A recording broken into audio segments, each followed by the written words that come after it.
Movie Recap Tagalog here. Ang lalaking ito ay nagkaroon ng masayang kabataan kasama ang kanyang pamilya. Maraming gantimpala sa taekwondo ang natanggap ng kanyang ama.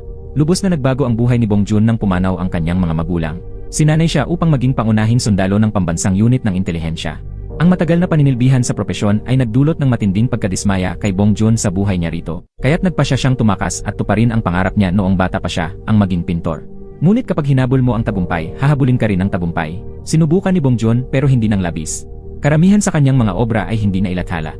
At kung nailathala man, hindi ito mainit na tinanggap ng publiko dahil pagod na siya, nadidismaya at kapos sa pera. Isinulat ni Bongjun ang isang kwento tungkol sa kanyang buhay. Dahil dito, pinaghahanap siya ng intelligence agency. Malaki ang posibilidad na makulong din si Bongjun dahil sa pagbubunyag ng mga lihim ng bansa. Bagaman nasa elementarya pa lamang si Bongjun, taglay niya ang pambihirang lakas. Binugbog niya ang ilang estudyante sa high school na madalas mambuli ng iba. May ilang nambubuli na napilitang dalhin sa orthopedic hospital. Pero kabaligtaran ng lakas niya ang kanyang mga hilig. Sa buong pagkabata niya, ang tanging kinahiligang gawin ni Bongjun ay ang pagguhit. Ngunit natapos ang lahat. Isang araw, bigla ang nangyaring aksidente. Sa kabutihang palad, nakaupo si Bongjun sa likuran. Kaya hindi naapektuhan ang kanyang buhay. Simula noon, naging autistic si Bongjun, tanging sa pagguhit lamang siya nakakahanap ng ginhawa. Masasabi ring napunta sa isang patay na sulok ang maliit niyang buhay. Isang araw, biglang nagsagawa ng patimpalak ang pambansang intelligence agency para sa mga bagong kasapi. Taon-taon, karaniwan nang nagsasagawa ng mga ganitong seleksyon ang agency para sa mga ulila. Alam ni Kapitan Kim na ang ama ni Bongjun ay isang atleta ng taekwondo at nanalo sa maraming kompetisyon sa buong mundo. Kaya't hindi niya matanggap na ang nag-iisa nitong anak ay basta nalang susuko sa kinabukasan para lamang sa pagguhit. Kaya't pinuntahan niya si Bongjun at sinira ang kanyang lapis. Pinaalalahanan ni Kapitan Kim si Bongjun na maging karapat-dapat sa kanyang ama. Dahil sa koneksyon, direktang na-recruit si Bongjun sa intelligence agency. Mabilis lumipas ang panahon at lumaki si Bongjun. Matapos ang maraming pagsubok, sa wakas ay naging pangunahing assassin si Bongjun sa buong Korea. Naitanghal siya bilang pinakamahusay na mandirigma ng Senior Special Forces. Sinumang makarinig ng pangalang Bongjun ay natatakot. Pati ang mga bagong agent ay takot sa kanya. Sina Chol at Kapitan Kim ay tagahanga ni Bongjun, ngunit kailanman ay hindi naramdaman ni Bongjun ang tunay na kaligayahan sa kanyang kasalukuyang estado. Dahil nananatili pa rin ang matinding pagkahilig ni Bongjun sa pagpipinta. Ngayon, tumanggap siya ng bagong misyon, ang wasakin ang isang internasyonal na sindikato ng droga. Ang pangunahing layunin ng Special Forces ay wasakin ang isang drug lord na nagngangalang Jason. Subalit matagal nang tumakas si Jason. Gayunpaman, naroon pa rin ang nakababatang kapatid ni Jason. Kaya nagpasya silang hulihin ito upang tanungin kung nasaan si Jason. Ang namumuno sa misyong ito ay walang iba kundi si Bongjun. Agad niyang sinalakay ang kuta ng mga kriminal. Sa ilang malalakas na suntok lamang mula kay Bongjun, agad na natalo ang mga goons. Agad namang dinala pabalik ang kapatid ni Jason para sa interogasyon. Layunin ng task force na matukoy kung saan nagtatago si Jason. Dahil sa takot, agad na inamin ng nakababatang kapatid kung nasaan si Jason. Matapos nito, nagtungo si Bongjun sa Busan Island upang hanapin si Jason. Binigyan siya ng task force ng isang pribadong helicopter upang makarating sa isla. Ngunit masama ang panahon. Kaya pinayuhan siya ng kanyang mga kasamahan na huwag munang tumalon. Pero syempre, hindi siya nakinig. Iniabot niya sa mga kasama ang kanyang portrait at tumalon pa rin kahit pinipigilan siya ng lahat. Gayunpaman, naipit ang parachute ni Bongjun. Kahit anong hila niya, hindi ito bumukas.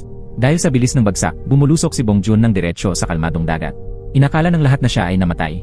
Kaya nagsagawa sila ng libing para kay Bongjun. Labis ang kalungkutan ng lahat sa kanyang pagkawala. Ngunit ang hindi alam ng lahat, lumalangway lamang si Bongjun sa dagat sa mga oras na yon. Sa kanyang kahangahangang kakayahan, hindi siya basta-basta mamamatay. Isa pa, sobrang sawang-sawa na siya sa kanyang buhay noon, kaya gusto niyang tumakas at mamuhay ayon sa gusto niya. Sa mga nagdaang taon, kinailangan niyang ibaon ang kanyang pangarap. Mabilis lumipas ang 15 taon. Si Bongjun ay isa ng artist na yon. Nagtatrabaho sa isang kumpanya, mahilig pa rin siyang gumuhit, ngunit wala siyang likas na talento. Habang ang iba ay kayang matapos ang isang comics sa loob ng isang araw, inaabot ng 2 o 3 araw si Bongjun bago matapos. Ngunit malungkot ang resulta.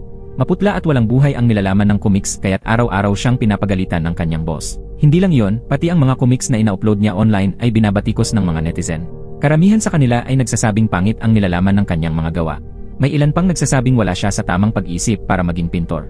May mga nagsasabing dapat na siyang tumigil sa pagiging artist. May nagsabing kung mababasa ng aso nila ang kanyang comics, siguradong isusuka ito. Pinayuhan siyang itigil na ang pagguhit ng comics dahil nasasayang lang ang oras nila sa pag-click at pagbasa. Bilang isang karaniwang artist, sapat lamang ang kita ni Bongjun upang matustusan ang kanyang sarili. Ngunit hindi tulad noon, ngayon ay may asawa at anak na si Bongjun. Dahil matagal na silang kasal at wala pa ring matinong trabaho si Bongjun, medyo naiinis na ang kanyang asawa. Ang kanyang asawa ang nagtatrabaho ng husto para matustusan ang pamilya habang si Bongjun ay nasa bahay lang buong araw, nangangarap. Gayunpaman, madalas tumulong si Bongjun sa mga gawaing bahay. Hindi siya nagrereklamo sa pagluluto, paghuhugas ng pinggan, pagwawalis ng sahig, o paglilinis ng banyo. Kahit ayaw man niyang matawag na ilaw ng tahanan, ang pera mula sa kanyang asawa ay mas malaki pa rin kaysa sa kinikita niya bilang artist. Ngayong araw, pumunta si Bongjun sa palengke upang mamili ng pagkain para sa hapunan nang bigla siyang makatanggap ng tawag. Ipinaalam ng kanyang boss na simula bukas, hindi na niya kailangang magsulat pa. Kung higit sa kalahati ng comics niya ay negatibo ang komento, maaaring malugi ang kumpanya. Kahit anong pagmamakaawa at pag-iyak ni Bongjun, nanatiling matatag ang pasya ng kanyang boss na tanggalin siya sa trabaho. Biglang lumitaw si Gayong sa likod ng kanyang ama. Nakita ni Gayong na tila kawili-wili ang buhay ng kanyang ama. Kaya iminungkahi niyang isulat na lamang ni Bongjun ang kwento ng kanyang buhay. Nag-isip muna si Bongjun pero kung gagawin niya yon, tiyak na makukulong siya dahil mga lihim ng estado ang laman ng kanyang buhay. Ngunit kung wala rin naman siyang gagawin ngayon, baka mamatay siya sa gutom bago pa siya makulong. Ilang araw pa lamang siyang nagtatrabaho sa construction, ngunit binubuli na agad siya ng mga kasamahan niya. May isa pang ang dumura sa kanya. Bagamat labis na nasaktan si Bongjun, wala siyang nagawa. Tiniis niya ang lahat ng iyon alang-alang sa kanyang asawa't anak. Umuwi siya at uminom ng beer upang maibsan ang kanyang lungkot. Habang lango sa alak, naisip niyang muli ang tungkol sa kanyang karera sa comics. Binuksan niya ang internet at nakita niya ang mga mura laban sa kanya.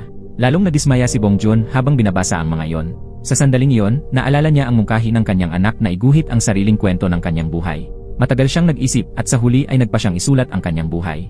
Sinimulan niyang iguhit ang unang mga pahina ng aklat. Ang unang kabanata ay tungkol sa mga lihim ng intelligence agency. Ang layunin niya ay para ito sa mga batang dumaan sa mahirap na kalagayan. Sila ay sinanay upang durugin ang masasamang loob sa iba't ibang lugar. Sa kanila, namumukod tangi si Bongjun. Hindi pa siya kailanman natalo sa anumang laban. Kahit araw-gabi siyang nagsasanay, ni minsan ay hindi siya nagreklamo. Sa tulong ni Kapitan Kim, ang batang si Bongjun ay naging isang napakalakas na nilalang. Mula noon, naging pangunahing mandirigma siya ng organisasyon. Kapag maganda ang kanyang pakiramdam, minsan ay tumatayo pa siya para magpakitang gilas ng ilang dalaw sa martial arts. Totoo ngang nakagagawa ng obra ang isang taong lasing. Matapos ang ilang oras ng paggawa, nakatulog si Bongjun sa sobrang pagod. Kinaumagahan, nagising siya mula sa kalasingan at laking gulat niya nang makitang may nakahain na napakasarap na almusal sa harap niya. Ang kanyang asawa, na dati mainitin ang ulo, ay napakabait at mahinahon sa araw na yon. Maagang nagising ang kanyang asawa upang ipaghanda ng pagkain ng lalaki. Bukod pa rito, humingi siya ng tawad kay Bongjun dahil sa pagiging mainitin ang ulo nitong mga nakaraang araw. Hindi niya inakalang may ganitong kakayahan ang kanyang asawa. Kakagising pa lang ni Bongjun at hindi niya maintindihan ang nangyayari. Nagpatuloy ang kanyang asawa at sinabing napakaganda ng kwentong isinulat niya kahapon. Napakunot noo si Bongjun at dali-daling pumasok sa loob upang alamin ang nangyari at doon niya nalaman na in-upload pala ng kanyang asawa ang kwento sa internet. Kapag nalaman ito ng intelligence agency, siguradong tapos na ang buhay niya. Hindi na siya nag-almusal at agad na tumakbo papuntang opisina ng publikasyon. Nagmakaawa siya sa kanyang boss na tanggalin agad ang kanyang post. Ngunit inakala ng boss niya na nababaliw siya at pinagalitan pa siya. Sabi ng boss, trending sa unang pwesto ang kwento ni Bongjun at kikita ng malaki ang kumpanya. Wala raw matinong tao ang tatanggal ng ganong klaseng kwento. Pagkatapos ay pinauwi si Bongjun at pinilit na isulat ang ikalawang kabanata. Hindi na niya napigilan ang kanyang boss, kaya't napangiwi na lang siya sa inis. Malungkot na nga siya, umuulan pa. Sa mga oras na yon, nakita ni Bongjun na ang mga kaedad niya ay mayayaman na, may mga sasakyan pa. Kaya lalo siyang nahiya at hindi na niya nagawang tawagan ang kanyang anak. Sa huli, napilitan siyang hayaan itong sumama sa ibang tao. Pagbalik niya sa bahay, aksidente niyang nakita ang notebook ng anak niyang si Gayong na naglalaman ng kanyang sariling komposisyon ng rap. Ang nilalaman ng rap ay tanong ng isang musmos na batang babae tungkol sa kahalagahan ng pera. Hindi niya maintindihan kung ano ang pera at bakit hindi ito makuha ng kanyang ama. Hiling niya na sana'y kumita ng mas malaki ang kanyang ama para hindi na magreklamo ang kanyang ina. Napuno ng luha ang mga mata ni Bongjun, bigla niyang ninais na yumaman ng higit kailanman. Napaisip si Bongjun, lahat ng tao ay mamamatay rin naman balang araw, mas mabuti na sigurong pagsikapan niya ito ngayon para mabigyan niya ng magandang buhay ang kanyang mag-ina. Wala na siyang pakialam kung malaman pa ito ng intelihensya. Ang susunod na kabanata na kanyang iguguhit ay ang pinakakilabot na misyon ng kanyang buhay. Ito ay ang pagwasak sa pinuno ng sindikato na si Jason. Una, kung paano niya hinanap si Jason. Mula sa itaas, tumutok si Bongjun at pinaputukan ang kamay ni Jason. Pagkatapos noon, tumalon siya at naghagis ng smoke bomb. Sa loob ng usok, mabilis at matikas niyang inatake ang mga tauhan ni Jason. Maliit man ang katawan ni Bongjun, hindi naman ordinaryo ang kanyang galing sa martial arts. Kahit kanyon pa ang iputok sa kanya, hindi siya matatakot. Ngunit biglang nahuli si Bongjun ng isang malaking goon. Nakita ito ni Jason at agad siyang tumalon sa kotse upang tumakas. Ngunit gaano man kabilis si Jason, mas mabilis pa rin si Bongjun. Tumalon si Bongjun sa loob ng kotse at sinipa palabas ang driver. Bumunot ng kutsilyo si Jason, ngunit agad siyang tinaga pabalik ni Bongjun. Pagkalabas ni Bongjun sa sasakyan, bigla itong sumabog. Ngunit buhay pa rin si Jason, isa lamang ang nawala sa kanya, ang kanyang mata. Nangako si Jason na balang araw ay babalik siya para maghiganti. Ang kwentong isinulat ni Bong Joon ay sobrang kapanapanabik kaya't maraming tao ang nahumaling dito. Pati ang boss na dati palaging pumupuna kay Bong Joon ay naging tunay na tagahanga niya ngayon. Sa wakas, matapos ang mahabang pagsusumikap, nagkaroon ng sapat na pera si Bong Joon upang bilhan ng piano ang kanyang anak. Ngunit hindi nagtagal ang kanyang kasiyahan. Ngayon, habang naglalakad si Kapitan Kim, napansin niyang may 2 batang lalaki na nakatitig sa kanya. Nagtaka siya kung ano ba ang meron sa kanyang mukha at hindi siya tinantanan ng tingin ng 2 bata. Sa huli, nalaman niyang nakilala pala siya ng 2 bata bilang isa sa mga karakter sa kwento ni Bong Joon. Nagtaka sila kung bakit ang astig ng dating ni Kapitan Kim sa kwento, pero sa totoong buhay, mukha raw siyang hindi matalino. Tiningnan ni Kapitan Kim ang screen at laking gulat niya nang makita niya ang sarili niya roon. Agad na nagdaos ng emergency meeting ang intelligence agency. Sinabi ni Kapitan Kim na isang pambansang lihim ang ginagamit bilang material sa kwento. Bukod pa rito, ang mga pangalan ng mga karakter at mga pangyayari ay eksaktong tumutugma sa katotohanan. Tanging isang tao lang ang makakaalam ng lahat ng detalye at nakasama sa lahat ng labanan, si Bong Joon. Ngunit nagtaka silang lahat sa isang bagay, matagal nang idineklarang patay si Bong Joon habang isinasagawa ang isang misyon noon. Agad na nagpasya ang direktor at ang mga tauhan ng general na nagkunwaring patay si Bong Joon upang makatakas. Posibleng nailahad na ni Bong Joon ang lahat ng sikreto. Ngayon, tanging si Chol na lang ang may kakayahang harapin si Bong Joon. Si Chol ang kasalukuyang pangunahing mandirigma ng agency at siya rin ang batang dating humahanga kay Bong Joon. Nagbihis si Chol bilang isang pulubi, ngunit sobrang gwapo pa rin niya para paniwalaan ang kanyang disguise. Habang nasa tungkulin si Chol, nakatanggap siya ng kagyat na mensahe mula sa agency. Hindi siya nagsalita ni isang salita at agad siyang tumalon papasok ng sasakyan upang tanggapin ang misyon. Tumungo sina Chol at ang kanyang mga kasamahan sa kumpanya ni Bong Joon. Doon inilalathala ang super sikat na serye ng comics. Kinuha ni Chol ang litrato ni Bong Joon at ipinakita ito sa boss ng kumpanya at isiniwalat ang tunay na pagkatao ni Bong Joon. Hindi agad naniwala ang boss nang makita ito. Sa katunayan, sobrang natatawa siya kaya hindi niya maisara ang kanyang bibig. Nang makita ni Chol na ayaw makipagtulungan ang kabilang panig, bahagya niya itong tinakot. Pilit pang lumaban ang boss, ngunit walang saysay. Sa huli, napilitan din itong ibunyag kung nasaan si Bong Joon. Kahit na sumikat na si Bong Joon dahil sa kanyang bagong akda, kailangan pa rin niyang magtrabaho sa konstruksyon upang kumita ng pera. Habang abala si Bong Joon sa paggawa, napansin niyang dumating ang pribadong sasakyan ng intelligence agency. Agad siyang tumakbo at nagtago sa banyo, kunwari naghuhugas ng mukha. Sumunod ang iba sa kanya. Sinubukan ni Bong Joon na magpaliwanag na isa lang siyang trabahador sa konstruksyon, pero syempre, walang naniwala sa kanya. Inutusan ng Direktor General ang kanyang mga tauhan na agad na hulihin si Bong Joon. Ngunit hindi naging katapat ng bagong mga agent si Bong Joon. Hindi nila alam na dati, ang pangalan pa lang ni Bong Joon ay kinatatakutan na ng marami. Kaya imbes na mahuli nila si Bong Joon, sila pa ang pinabagsak niya isa-isa sa sahig. Samantala, ang trabahador na palaging nambubuli kay Bong Joon ay nagulat nang makita ang labanan habang nasa banyo siya. Hindi siya makapaniwala sa kanyang nakita. Ang ordinaryong taong inaapi niya ay may nakatagong galing sa martial arts na ganito kataas. Sinabayan pa ito ni Bong Joon ng pagbabanta, kaya't natakot ang trabahador at hindi na naglakas loob pang magsalita. Pagkatapos noon, agad na tinawagan ni Bong Joon ang kanyang asawa at pinakiusapang dalhin ang kanilang anak sa bahay ng kanyang biyenan. Inamin ni Bong Joon sa kanyang asawa ang kanyang tunay na pagkatao, isang intelligence agent. Akala ng kanyang asawa na nananaginip lamang si Bong Joon at nagsasalita ng wala sa sarili. Nag-iisip pa si Bong Joon kung paano ipapaliwanag ang lahat nang biglang may pumasok na usok ng tear gas. Agad siyang kumuha ng sipit ng damit at pinigayon sa ilong niya. Nagsimula na ang bakbakan sa magkabilang panig. Lahat ng sumusugod ay agad pinabagsak ni Bong Joon. Ngunit bigla na lamang lumitaw ang isang agent na ka-level ang lakas ni Bong Joon. Tinanggal nito ang kanyang maskara at ipinakilala ang sarili bilang si Chol, ang batang dati humahanga sa kanya. Malaki na ang nabago sa lakas ni Chol ngayon, kaya't kailangan ng mag-ingat ni Bong Joon.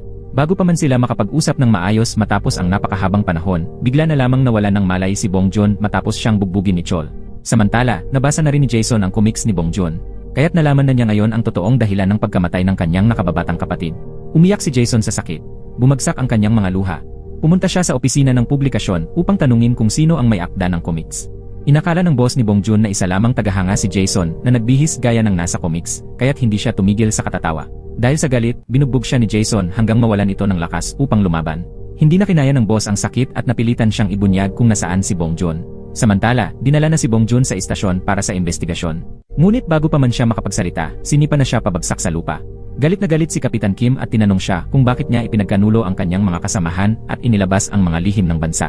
Hindi na napigilan ni Bong Joon ang sarili at ibinuhos ang lahat. Ang tingin lang daw nila sa kanya ay isang makinang tagapatay. Ang gusto lang naman niya ay maging totoo sa sarili at sundan ang kanyang tunay na hilig. Ano ba ang masama roon? Biglang pumasok ang Direktor General na galit na galit. Naniniwala siyang tinanggap ni Bong Joon ang pera kapalit ng pagtataksil sa bansa.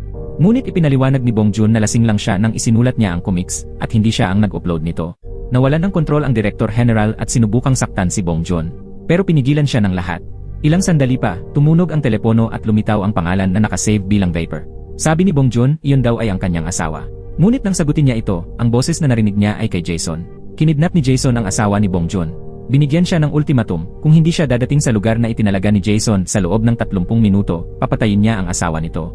Pagkasabi niyon, tumawa si Jason ng malademonyo, dahilan upang magitngit si Bong Joon sa galit. Nagkunwari siyang gusto niyang kausapin si Kapitan upang ikumpisal ang buong katotohanan. Nang pumasok ang Kapitan, humingi si Bong Joon ng sigarilyo at biglang inatake ito. Pagkatapos, ginamit niya ang tubo ng ballpen upang buksan ang posas, kinuha ang baril at ginawa niyang hostage ang Kapitan. Binaril niya ang isang tao sa binti upang mapilitang ibaba ng iba ang kanilang mga armas. Pagkatapos, hinilan niya ang Kapitan palabas at sinira ang kandado ng pinto upang matrap sa loob ang lahat ng naroon. Habang naglalakad sa pasilyo, hinarang siya ng 2 agent. Ngunit mabilis na napabagsak ni Bong Joon ang mga ito at matagumpay na nakatakas. Sumakay siya agad sa kotse at pinaharurot ito patungo sa gate at agad na lumabas. Ngunit agad namang nagpadala ng mga tauhan ang Director General upang habulin siya. Pinayagan niya ang kanyang mga tauhan na barilin si Bong Joon dahil itinuturing siyang isang mapanganib na target. Kasabay nito, iniutos din ng direktor na buksan ang lahat ng traffic cameras upang masubaybayan ang kanyang galaw. Ngunit nakalimutan nila ang isang mahalagang bagay, bukod sa pagiging eksperto sa martial arts, mahusay ding magmaneho si Bong Joon. Kapag lumiko sila sa kaliwa, siya ay kumakaliwa sa kanan.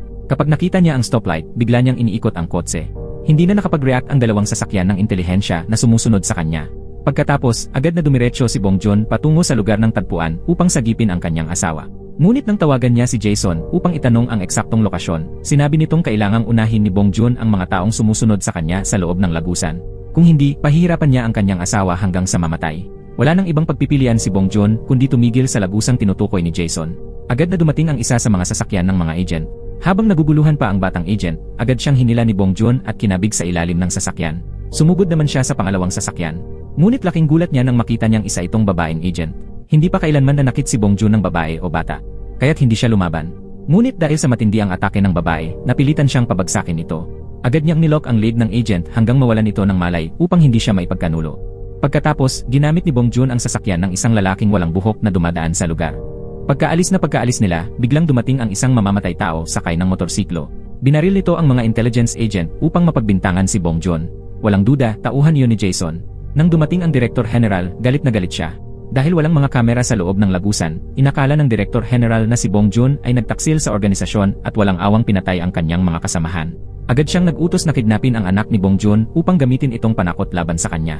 Sa loob ng sasakyan, sinabi ni Bong Joon kay Kapitan Kim na nais silang patayin ni Jason bilang paghihiganti. Nagtaka si Bong Joon kung si Kapitan Kim nga ba ang nagpahirap at pumatay sa nakababatang kapatid ni Jason. Pero ang kinidnap ni Jason ay hindi ang asawa ni Kapitan Kim, kundi ang asawa ni Bong Joon. Dahil dito, galit na galit si Kapitan Kim at sumigaw habang inaakusahan si Bong Joon ng pagpatay sa kanilang mga kasamahan. Biglang tumunog ang telepono ni Bong Joon.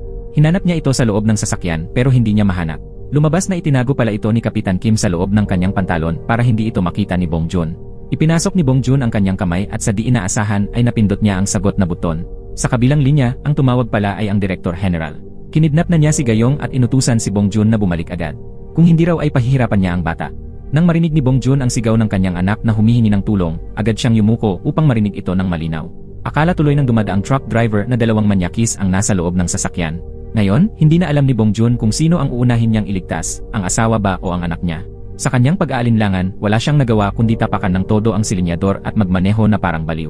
Pagdating niya sa lugar, nakita niyang napakarami ng mga tauhan ni Jason. Kaya't hindi na siya nagdalawang isip, agad niyang pinihit ang manibela at tumakas. Gulat na gulat ang asawa ni Bong Joon sa kanyang ginawa. Galit na galit ito at nagmura habang sinusumbatan siya. Maging si Jason ay nabigla rin. Kaya tinawagan niya si Bong Joon para siguraduhin kung ano ang nangyari. Nangako si Bong Joon na kapag nailigtas na niya ang anak nila, babalik siya upang harapin si Jason. Sa kabutihang palad, pumayag si Jason. Samantala, dinala ng Director General si Gayong sa kanilang bahay upang hintayin si Bong Joon at hulihin ito. Ngunit hindi sang-ayon si Chol sa mga pakana ni Kapitan Kim. Sapagkat para kay Chol, isa lamang siyang inosenteng bata si Gayong. Kaya't nagdahilan siya na dadalhin si Gayong sa banyo, ngunit sa totoo, tinakas niya ito. Nang mapansin ng Director General na napakatagal na nilang nasa banyo at hindi pa lumalabas, pumasok siya upang silipin. Ngunit pagpasok niya, wala na roon ang dalawa. Nag-text si Chol kay Bong Joon upang makipagkita. Nang makita ni Bong Joon na ligtas ang kanyang anak, agad siyang tumakbo upang yakapin ito. Ngunit bigla siyang tinutukan ng baril ni Chol mula sa harapan. Pinaghinalaan din ni Chol na si Bong Joon ay isang taksil. Kaya gusto niya itong hulihin at dalhin pabalik sa organisasyon. Sa mga sandaling iyon, biglang humagulgol si Gayong. Umiiyak niyang sinabi na ang kanyang ama ay isang mabait at matapat na tao at hindi kailanman gumawa ng masama. Sinubukan lamang ng kanyang ama na kumita ng pera sa pamamagitan ng pagguhit, ngunit palagi siyang hinahamak at minamaliit ng mga tao. wala raw siyang ibang paraan. Kaya napilitan ang kanyang ama na ibunyag ang lihim ng National Intelligence Agency. Kahit na araw-araw siyang inaapi ng kanyang ina, patuloy pa rin siyang sumusunod dito. Nakaramdam ng kaunting awa si Chol nang makita kung gaano kahirap ang naging buhay ni Bong Joon matapos mag-asawa. Habang nakaupo sa loob ng sasakyan, napaluha rin si Kapitan Kim dahil maswerte raw siya at wala siyang asawa. Sa sandaling iyon, sinabi ni Kapitan Kim na hindi isang taksil si Bong Joon. Si Jason ang talagang may sala, ginamit niya ang asawa ni Bong Joon bilang panakot. Doon lamang tuluyang naunawaan ni Chol ang lahat. Agad siyang nanguna sa pagbabalik ng lahat sa kanilang lumang base. Lumabas na matapos ang libing ni Bong Joon, itinago ni Chol ang lahat ng gamit nito bilang alaala. Binuksan ni Kapitan Kim ang kahon sa loob ng lihim na base at nakita nila roon ang mga sandatang ginamit mula sa mga sniper rifle para sa long-range shooting hanggang sa mga patalim para sa close-range combat. Ipinasok nila ang lahat ng sandata sa kanilang mga bag bilang paghahanda sa paparating na labanan. Humingi ng tawad si Bong Joon pero pagkatapos ay sinuntok niya si Chol sa bibig hanggang dumugo ito. Doon palang nakaligtas si Chol sa hinala ng Director General. Pagkatapos nito, nagbalik si Chol ng mag-isa upang iulat ang sitwasyon sa Director General. Samantala, tinanong ni Gayong si Kapitan Kim habang nasa loob ng sasakyan kung ang kanyang ama ba talaga ang pangunahing tauhan sa kwento. Kung totoo man ito, naawa raw siya sa kanyang ama dahil ulilan na ito mula pagkabata. Agad namang nagyabang si Kapitan Kim at sinabing siya raw ang real-life version ng nakatataas sa kanyang ama. Ngunit nagalit ang bata at pinagsusuntok si Kapitan Kim dahil minsan na raw nitong inapi ang kanyang ama. Doon lang nila naalala na naiwan pala ang lahat ng kanilang sandata sa bahay ni Chol. Sa kabilang banda, nagsinungaling si Chol sa Director General at sinabing siya ang dumakip sa anak ni Bong Joon bilang hostage. Plano niya sanang hulihin si Bong Joon upang makuha ang tiwala at papuri ng Director General. Pero sa kasamaang palad, pumalpak ang plano. Siyempre, hindi naniwala ang Director General sa ganong katawa-tawang dahilan. Gayunpaman, pinalaya pa rin niya si Chol dahil wala na ring ibang may kakayahang hulihin si Bong Joon. Inutusan niya si Chol na hulihin muli si Bong Joon upang matubos ang kanyang pagkakamali. Sa kabilang panig, dumating na sina Bong Joon at Kapitan Kim sa lugar ng tagpuan kasama si Jason. Bumaba sa sasakyan ng dalawa habang nagtago naman si Gayong sa loob. Kinuha ng bata ang kanyang cellphone at nag-video call kay Chol para kung may mangyari man ay agad siyang makahingi ng tulong. Tinanong ni Jason kung sino ang pumatay sa kanyang kapatid. Biglang itinuro ni Bong Joon si Kapitan Kim bilang may sala. Ngunit sinabi ni Kapitan Kim na si Bong Joon ang pumatay. Dahil sa pagtuturoan ng dalawa, nagpasya si Jason na patayin silang pareho. Pagkatapos, inilabas ni Jason ang asawa ni Bong Joon. Nang makita niyang himatayin na ito, inakala ni Bong Joon na pinahirapan siya ng mga ito. Kaya agad siyang sumugod upang lumaban, ngunit ilang ulit siyang pinalo sa ulo ng baril. Nang makita ng asawa niya na binubugbog siya, bigla itong nagalit. Pinatumba niya ang dalawang maton sa tabi niya at saka sumugod upang sipain sa mukha ang kalbong lalaki. Pagkatapos ay dinurog niya ang ari ng lalaking nanakit sa kanyang asawa. Maging ang iba pang maton sa paligid ay napabagsak rin niya. Nang biglang makita ni Bong Joon na ganoon kalakas ang kanyang asawa, labis siyang namangha. Agad namang sumugod ang asawa ni Bong Joon kay Jason at binugbog ito. Ang mga tauhan sa paligid na nakakita kay Jason na binubugbog ay tila natuwa pa. Tila matagal na rin silang nagtitiis sa kalupitan ni Jason. Ngunit ang magandang tagpong iyon ay imahinasyon lang pala ng asawa ni Bong Joon. Lasing na pala siya at hindi talaga siya pinahirapan. Palihim pala siyang uminom ng 5 bote ng vodka ni Jason kanina. Tumakbo si Bong Joon papunta sa kanyang asawa upang tanungin kung ayos lang siya. Nang makita niyang natagalan ang kanyang asawa sa pagsagip, sinuntok siya nito ng ilang beses. Pinagalitan siya dahil iniwan daw niya ang kanyang asawa at nagsinungaling sa loob ng 15 taon tungkol sa kanyang pagiging isang secret agent. Pinalala pa ng mga maton ang sitwasyon at lalong nagalit ang asawa ni Bong Joon. Si Jason naman ay abala sa katatawa at nakalimutan ang dapat niyang gawin. Nang maalala niya, dinampot niya ang isang bakal na pamalo upang bugbugin si Bong Joon. Nagsalita si Kapitan Kim upang pigilan siya. Huminto si Jason at nagpasalamat pa sa paalala dahil hindi raw ganoon kadaling papatayin ang mga ito. Noon daw, ginamitan ni Kapitan Kim ng kuryente ang nakababatang kapatid ni Jason bilang pagpapahirap. Kaya ngayon, gagantihan niya ng parehong paraan. Pinasan niya si Bong Joon na saktan mismo ang kanyang mga kasama. Kung hindi raw, ang asawa niya ang papatayin sa kuryente. Wala nang ibang paraan, kaya humingi ng tawad si Bong Joon kay Kapitan Kim at binuksan ang kuryente na naging sanhi ng pagkuryente kay Kapitan Kim. Sa sobrang sakit, nakiusap si Kapitan Kim na itigil na. Sinabi niyang may pananagutan din si Bong Joon sa pagkamatay ng kapatid ni Jason. Kaya hiling niya na magpalit sila ni Bong Joon ng pwesto. Gayunman, sinamantala ni Bong Joon ang pagkakataon at kinuryente si Kapitan Kim hanggang mawalan ito ng malay. Pinanood ng Director General ang buong eksena mula sa cellphone ni Chol. Lalo tuloy siyang naniwalang magkakasabwat sina Bong Joon at Jason. Sa puntong ito, nagsawa na si Jason sa pagpapahirap kay Kapitan Kim, kaya humarap na siya kay Bong Joon at kinuha ang isang flamethrower. Biglang may sasakyang sumagasa sa pader at sumugod, pinatalsik ang ilang mga maton. Dumating na rin ang mga tao mula sa services agency. Kumpleto sila sa mabibigat na armas at malalakas na kagamitan. May suporta pa silang mula sa itaas, kaya agad nilang naitaboy at napatay ang karamihan sa mga maton. Nandoon din si Director General at si Chol. Nang makita ni Jason na hindi na pabor ang sitwasyon, inutusan niya ang mga tauhan niyang umatras upang gawin ang isang bagay. Siya mismo ang naiwan, itinaas ang mga kamay bilang pagsuko. Agad siyang pinusasan. Sa oras na yon, ipinaliwanag ni Bong Joon na pinilit lang siya ni Jason sa lahat ng ginawa niya at hindi siya ang pumatay sa mga agent sa lagusan. Si Jason mismo ang pumatay sa kanila. Gayunpaman, tumanggi ang Director General kay Bong Joon. Akala niya ay isang taksil si Bong Joon. Nang marinig ito, nagsinungaling si Jason at sinabing binayaran niya si Bong Joon upang patayin ang mga agent. Nang makita ito, nagsalita rin si Kapitan Kim upang linisin ang pangalan ni Bong Joon. Nais ng Director General na ilihim ang sekreto ng gobyerno, kaya inutusan pa rin niya ang sniper team na barilin at patayin si Bong Joon. Gusto niyang mabaon sa limot ang nakaraan kasama si Bong Joon. Agad namang sumugod si Gayong upang pigilan siya, kahit walang takot, kahit isa siyang bata. Kahit nakita niyang may bata sa harap, inutusan pa rin ng Director General ang mga sniper na bumaril. Napilitan si Bong Joon na tumayo upang harangin ang mga bala at protektahan ang kanyang asawa at anak. Ngunit sa mga sandaling iyon, sumugod si Chol upang saluhin ang mga bala para kay Bong Joon. Nang bumagsak si Chol sa harap niya, labis na nasaktan si Bong Joon. Bago kunwaring mamatay, nagsalita si Chol ng kanyang huling salita, pero sa katunayan ay umaarte lang siya. Galit na galit ang Director General at inutusan ang mga sniper na ipagpatuloy ang pamamaril. Ngunit ang sarili niyang mga tauhan ang siyang binaril. Lumabas na inutusan ni Jason ang kanyang mga tauhan na hintayin ang tamang pagkakataon upang umatake. Itinaas ni Jason ang kanyang mga kamay upang ipabaril ang kanyang posas. Pagkatapos, pinaulanan ng bala ng mga tauhan ni Jason ang Director General, kaya't napatalon ito sa sakit. Sunod, pinaputukan ni Jason si Bong Joon ng maraming beses bilang paghihiganti sa kanyang dating galit. Agad namang tumakbo ang asawa't anak ni Bong Joon at umiiyak ng walang tigil. Nakiusat sila na huwag siyang iwan. Pinilit ni Jason ang Director General na ibaba ang kanyang baril at sumuko. Doon lang sinabi ni Jason ang totoo sa Director General. Sinabi niyang baliw ito sa pag-aakalang kasabwat niya si Bong Joon. Sa mga sandaling iyon, galit na rin si Chol at tinawag na mga tanga ang kanyang mga nakatataas. Pumanig din si Kapitan Kim kay Bong Joon at ininsulto ang Director General. Nang marinig ng Director General ang mga subordinates na minumura siya, dinuraan niya sila. Kaya't nagduraan na lang sila sa isa't isa, palitan ng laway sa mukha. Sumigaw si Jason upang murahin ang mga maruruming tao. At sa kanya binalak na saktan ang asawa at anak ni Bong Joon. Ngunit biglang tumayo si Bong Joon, dinampot ang kanyang baril, at pinaputok ang flamethrower at tangke ng gas. Isang matinding pagsabog ang naganap na nagbigay ng pagkakataon sa Special Forces upang umatake pabalik. Nagpatuloy ang matinding labanan ng dalawang panig. Dinala ni Bong Joon ang kanyang asawa at anak sa isang ligtas na lugar. Doon lang nila napagtanto na suot niya ang isang bulletproof vest.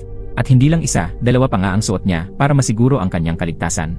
Agad siyang hinalikan ng kanyang asawa ng buong init upang bigyan siya ng lakas. Lumapit ang Director General at tinitigan siya ng malaki ang mga mata. Minura siya na parang nasa love story ang dalawa habang naglalaban. Nabigyan pa ng lakas si Bong Joon at nagsimulang bumangon upang lumaban muli. Sa loob ng 15 taon, marami na siyang tiniis. Ngayon na ang pagkakataon niyang mailabas ang lahat ng galit.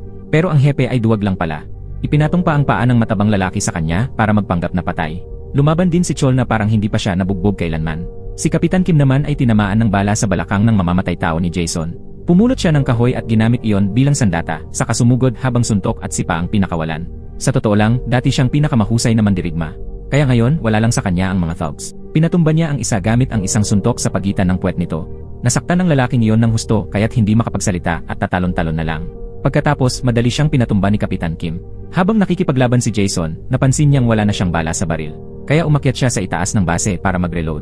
Nang makita iyon ni Bong Joon, agad siyang tumalon sa bintana. Si Jason, kahit isa siyang kilalang mamamatay tao, ay hindi na kasing liksi noon matapos mabulag ang isang mata. Malayo na ang lamang ni Bong Joon, isang bihasang secret agent. Inilabas ni Bong Joon ang kanyang sinturon at ginamit ito laban kay Jason. Sunod-sunod ang pag-atake ni Bong Joon kaya hindi na makaganti si Jason. Sa huli, itinulak ni Bong Joon si Jason papunta sa salaming pinto. Tumalon si Jason pababa at bumagsak sa isang kotse. Tumalon din si Bong Joon at tumayo sa ibabaw ni Jason. Ang mga tauhan sa ibaba ay nagulat at tila humanga rin sa kanya. Matagumpay na natapos ang misyon. Bumalik si Bong Joon upang tapusin ang hindi pa natatapos na comics ng kanyang buhay. Makalipas ang ilang panahon, habang masaya nang namumuhay si Bong Joon kasama ang asawa at anak, pinayuhan siya ni Chol na bumalik sa pagiging secret agent. Kung magdodrawing lang siya ng comics, hindi siya kikita ng malaki.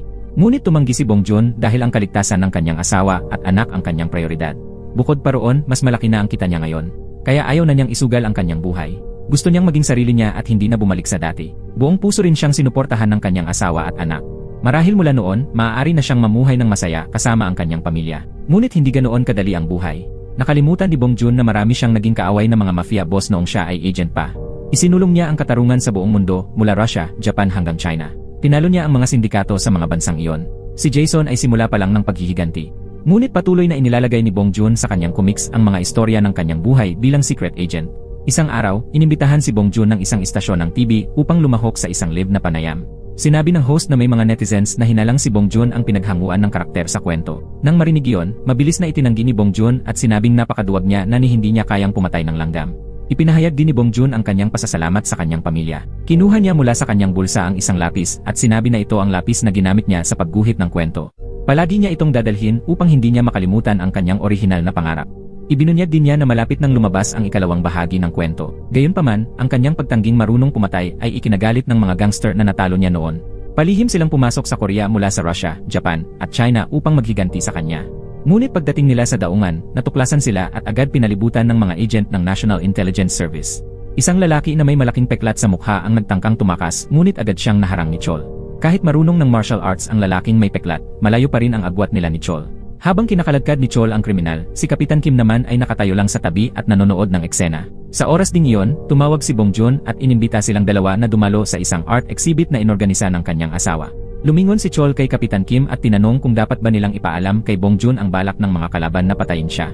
Ngunit sinabi ni Kapitan Kim na huwag na lang guluhin si Bong Joon dahil mahirap na nga ang tahimik na pamumuhay niya ngayon. Sapat na raw na protektado siya ng intelligence agency. Samantala, kumakain ng hapunan si Bong Joon kasama ang kanyang asawa at pinag-uusapan ang kanilang kasalukuyang pamumuhay. Ilang sandali pa, dumating si Gayong galing sa labas, ngunit hindi siya mukhang masaya sa kanyang ama. Hindi siya kumain at dumiretso na sa kanyang kwarto. Kinabukasan, natuloy ang art exhibit at maraming dumalo. Dumating din si Kapitan Kim ngunit nadulas siya at natumba dahil madulas ang sahig. Kakaiba, ang regalo niyang dala ay isang pakete ng toilet paper. Hindi nagtagal, dumating din si Chol at pareho rin ang regalong dala. Nagulat si Chol dahil napapansin niyang nagiging kahawig na siya ni Kapitan Kim. Mas nakakatuwa pa, pareho silang tila may gusto sa babaeng curator ng gallery. Ipinakilala ni Director General Hai-in, ang asawa ni Bong Joon, ang babae kay Kapitan Kim bago siya umalis. Tila nahiya si Kapitan Kim. Nang malaman ni Hai-in na isa siyang propesor sa universidad, agad niyang sinabi na bagay ito sa kanya. Tinanong pa niya kung dahil ba sa sobrang gwapo nito ay maraming estudyante ang nahuhumaling sa kanya. Ngunit sagot ni Kapitan Kim, siya ay ganap na single, bagamat sa totoo, may asawa siya na taga-probinsya. Dahil sa ipinakitang katapatan, napahanga si Hai-in. Hinaplos pa niya ang buhok nito at sinabing pipili siya ng kurbata para dito upang mas lalo itong gumuwapo. Bago umalis, pinaalalahanan niya si Kapitan Kim na kontakin siya. Matapos ang maraming taon ng pagiging single, muling nadama ni Kapitan Kim ang kilig sa kanyang puso. Pagkatapos ay bumaba si Hai-in at lumapit kay Chol. Agad siyang naakit sa ganda ni Hai-in sa unang tingin. Lumabas na pareho pala sina Chol at Kapitan Kim pagdating sa pagkahilig sa mga babae. Sa sobrang kabado, sobrang titig ni Chol kay Hai-in kaya hindi niya namalayang nabanggit na niya ang salitang mahal kita. Sa kanyang pagkataranta, nabuhusan niya ng kape ang paa ni Hai-in. Mabilis niyang hinubad ang kanyang jacket para ipuna sa paa nito. Gayunpaman, hindi siya sinisi ni Hai-in at sa halip ay binigyan pa siya ng business card. Kinuha ni Hai-in ang jacket ni Chol at sinabing ibabalik niya ito pagkatapos labhan. Pagbaba nila, nakatayo lang sina Kapitan Kim at Chol habang nakangiti na parang mga pasyenteng bagong labas mula sa mental hospital. Pagbalik nila sa himpilan ng pulis, abala ang isa sa pag-interoga ng preso, habang ang isa na may abala sa pagte-text kay Hai-in upang yayain itong makipag-date. Samantala, si Bong Joon ay hindi makaisip ng bagong ideya para sa kanyang sinusulat kaya mababa ang naging rating ng kanyang pinakabagong nobela. Bumaba ng husto ang bilang ng kanyang subscribers. Binalaan siya ng kanyang boss na tatanggalin siya sa trabaho at ipapadala sa pabrika kung hindi siya agad makakagawa ng magandang kwento. Para kumita ng pera, isinanla ni Bong Joon ang kanilang bahay nang hindi alam ng kanyang asawa at ginamit ang pera upang mamuhunan sa stock market. Ngunit pabago-bago ang ekonomiya sa Korea. Ang perang ininvest niya ay nalubog kaagad. Habang tinitingnan ang pulang numero sa electronic board, punong-puno ng pagsisisi si Bong Joon. Ngunit wala na siyang magawa. Napabuntong hininga na lang siya sa gitna ng gabi habang nag-aalala para sa kanilang kinabukasan. Ang akdang pinaglaanan niya ng matinding pagsisikap ay tumanggap ng napakasamang feedback. Inakala niyang magiging matagumpay ang ikalawang bahagi ng kanyang serye. Ngunit kabaligtaran ang nangyari, isang matinding kabiguan. Punong-puno ng batikos ang mga komento ng mga mambabasa.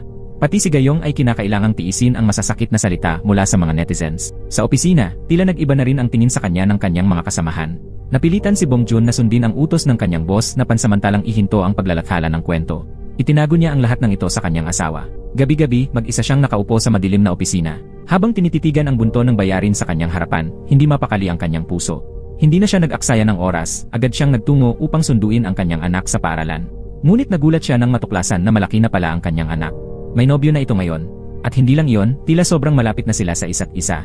Medyo nagselo si Bong Joon. Muling nabuhay ang pagiging agent niya, ngunit sa pagkakataong ito, para sundan si Gayong at ang nobyo nito. Umakyat pa siya sa rooftop upang palihim na manmanan sila. Noong una, plano ni Gayong na umuwi na. Ngunit inaya siya ng nobyo na kumain ng ramen. Lubos itong ikinagalit ni Bong Joon. Nangako si Bong Joon na papatulan niya ang lalaking iyon dahil sa paglalakas loob nitong akitin ang kanyang anak. Pagkatapos, umakyat siya sa labas ng bintana upang makinig sa usapan ng dalawa. Maya-maya, nabanggit nila ang tungkol sa comic book ni Bong Joon. Nagbigay ng napakasamang review ang nobyo ni Gayong tungkol sa comic book.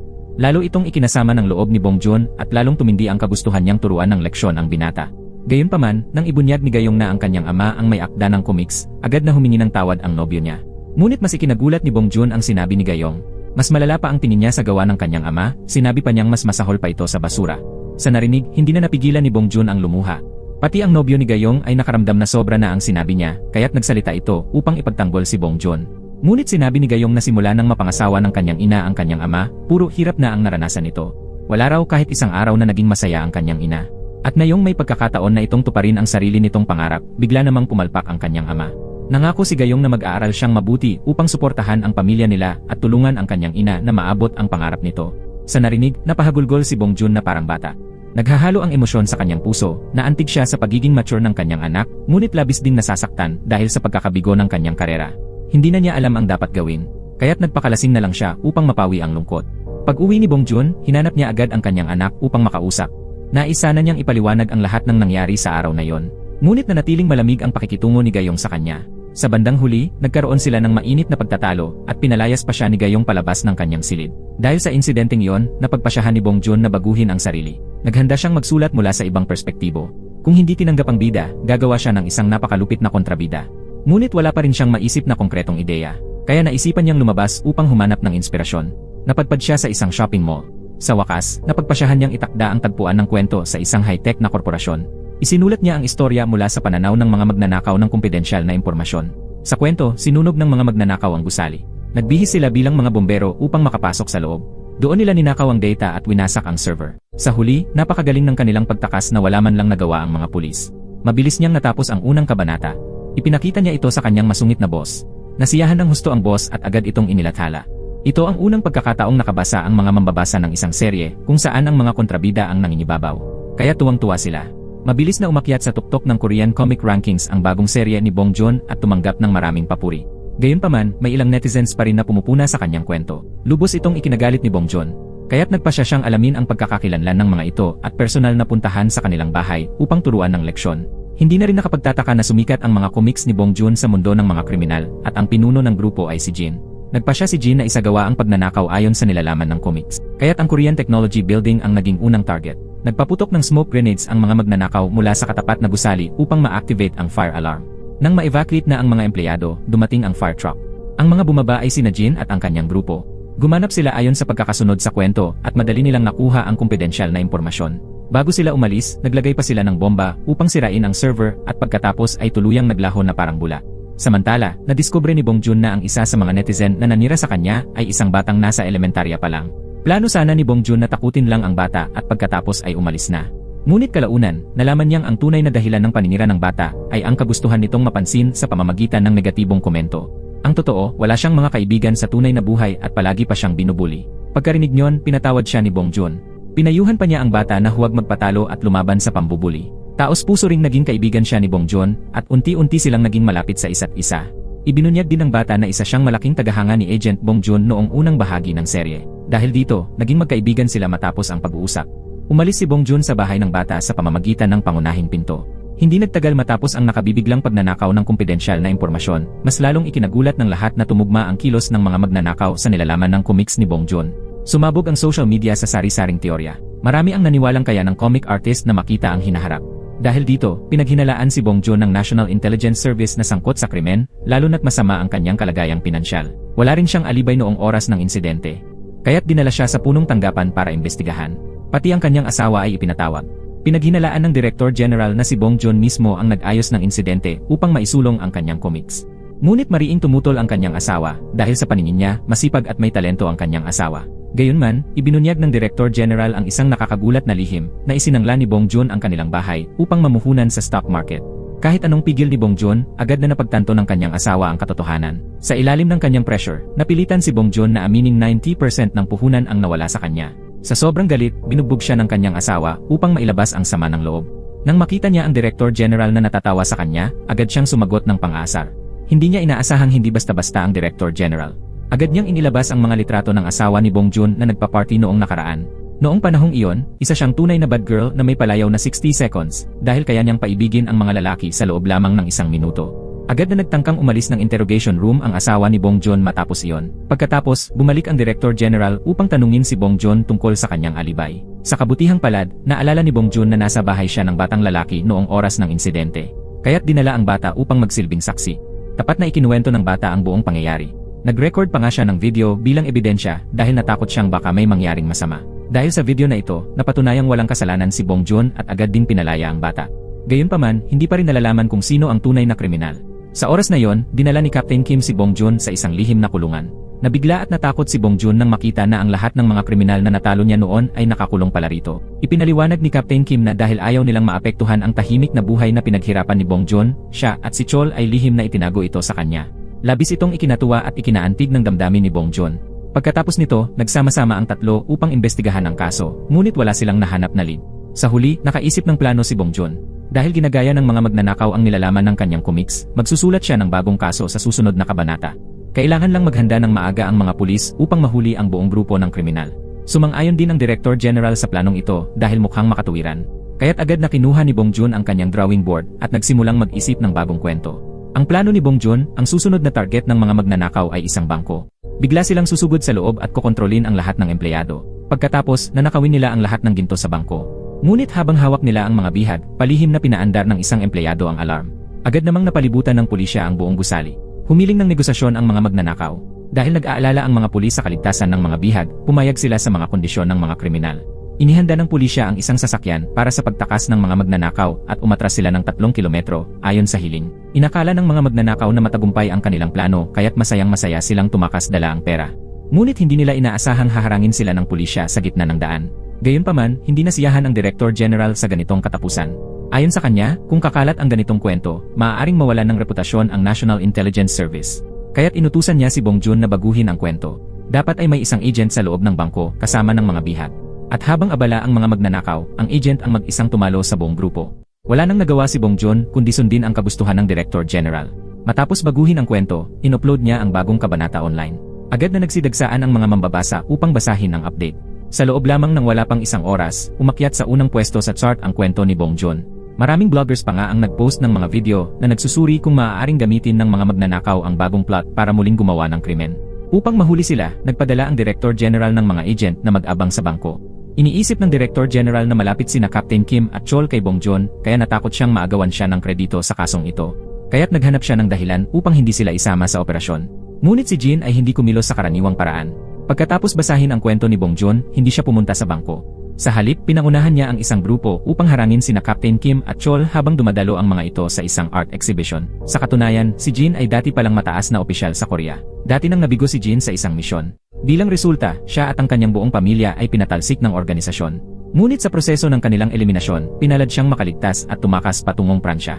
Dahil sa paghahangad ng paghihiganti, bumuo siya ng plano upang pagawayin ang Hilaga at Timog Korea. Nagkunwari siyang isang French tycoon at bumalik sa Korea upang lumahok sa isang art exhibition. Kasabay nito, ipinadala niya ang kanyang sekretaryang babae upang akitin sina Captain Kim at Chol.